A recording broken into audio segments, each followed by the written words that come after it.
bags were horror lies. Hello and welcome to Body Bags.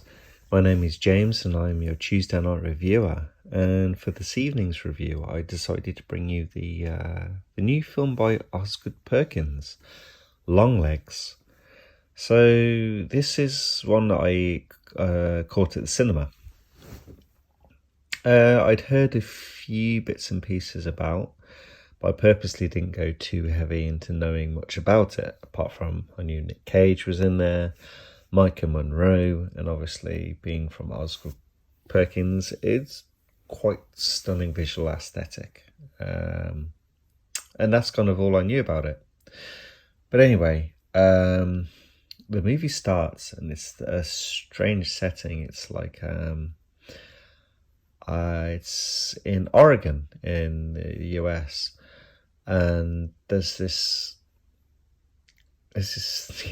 girl, and she kind of talks to this very strange looking guy outside, a very, very odd, strange guy.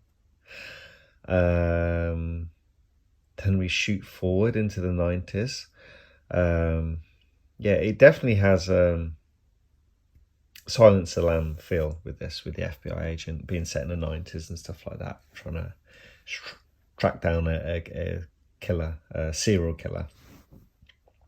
So the agent we are following is actually Micah Monroe from It Follows fame, and she is she's kind of quite a young agent, but she gets pulled into this case. It's these murder suicides which have been happening. So I had to note this down. I got this information from Wiki. I couldn't remember it from the movie. So I'm just gonna read what I wrote down. So basically, she discovers it's that each family had a 9-year-old daughter born on the 14th of the month. The murders all occurred within 6 days before or after the birthday itself, and the murders form an occult triangle symbol on a calendar with one day missing. Yeah, so that's kind of, I couldn't remember that exact information from the movie. But she's kind of like, she's quite unusual. I wouldn't say, I don't know if she's like borderline autistic or something, but she's quite, how she communicates with people is quite strange, and how some of the actions, it's like just more unusual. But she managed to figure things out. And there's this air of maybe that she's clairvoyant, maybe, with some of the things, how she picks them up. But anyway, she, while talking with her mum, she's trying to get more information about different about cases, and about like what her mum knows about these situations. And she actually gets a birthday card. It's like in this log cabin of hers, and yeah, so this birthday card appears. She sees someone outside. She goes outside to look for them, then she sees him inside, and she comes back inside. That's when she finds the birthday card and opens it, and it is from Longlegs. And it's warning that basically stop looking into this, or her mother will die. Which is, yeah, as it is.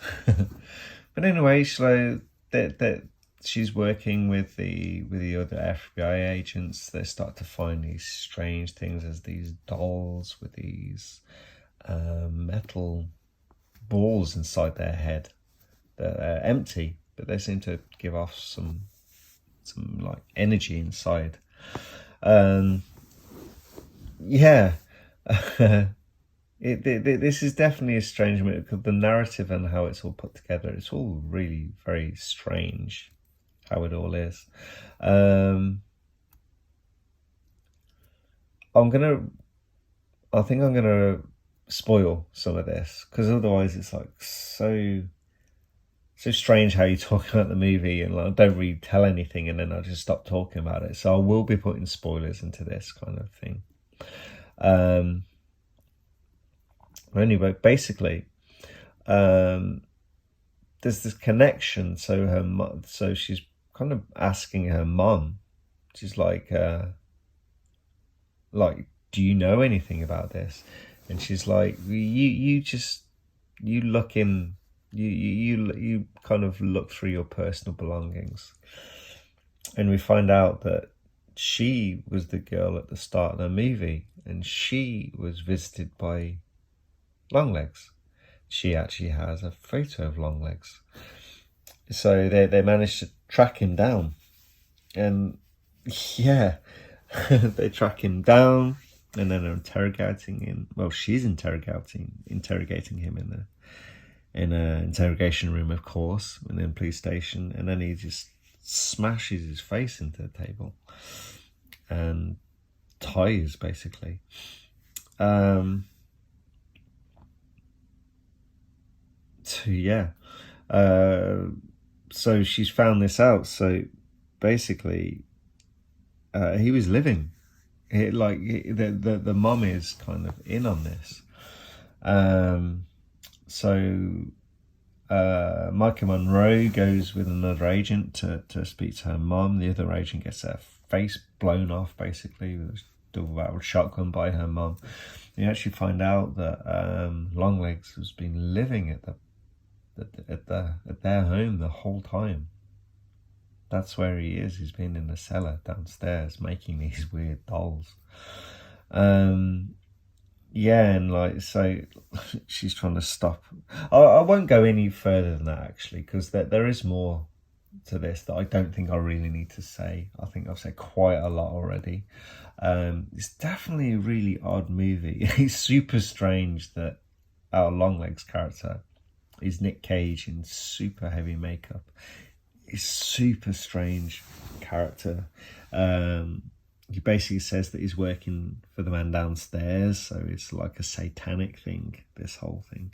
And so her mom, the FBI agent's, Micah Monroe's mom, is actually a nun, but she's been basically committing these murders for Longlegs, basically to spare her life.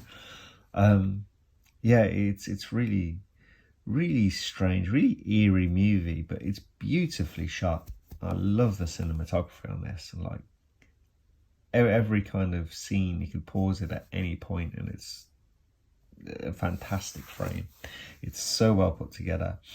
And like I said earlier, that it's kind of like Michael Monroe's character is almost kind of like an autistic kind of level, and then you have this uber weird Longlegs character, and they're all kind of bouncing along off these FBI agents, and then this really freaky nun mom character. It's just a really strange vibed movie with some great settings. Yeah, you have some really eerie things, and the doll's kind of super weird and freaky. Basically, the doll is being used to doesn't really explain anything, the doll. I think the doll is somehow blocking her memory. I don't know. But then these dolls are given out to these different families, and it makes them, oh, what did I read off Wiki? Familicide or something. So basically, like, makes a family member go and kill everyone and then kill themselves. Again, it doesn't explain how. It doesn't really go into a lot of detail about it in this movie at all. It's very, very ambiguous, and it's up to you, sort of thing. That could drive many people crazy, and they might think that some of the stuff in this film is super stupid. I mean, okay, yeah, I get why some people want like concrete information given to them and everything explained and almost like written down. But Oz Perkins doesn't give you that with this movie. It's very, very light on the facts, and it's like it tells you what the facts are, apart from like how they made these families kind of just go and kill each other, basically. But all the other things, like the thriller, the kind of the whodunit side and like gaining bits and pieces of information. That all kind of clocks along quite nicely, and it's very interesting.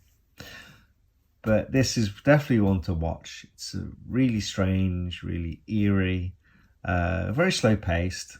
You've got to watch it for Nick Cage. Maybe this movie is not what you're going to think it is. Although saying that, I did see a trailer, which I tried to avoid massively, but I'm just interested and I'll watch one.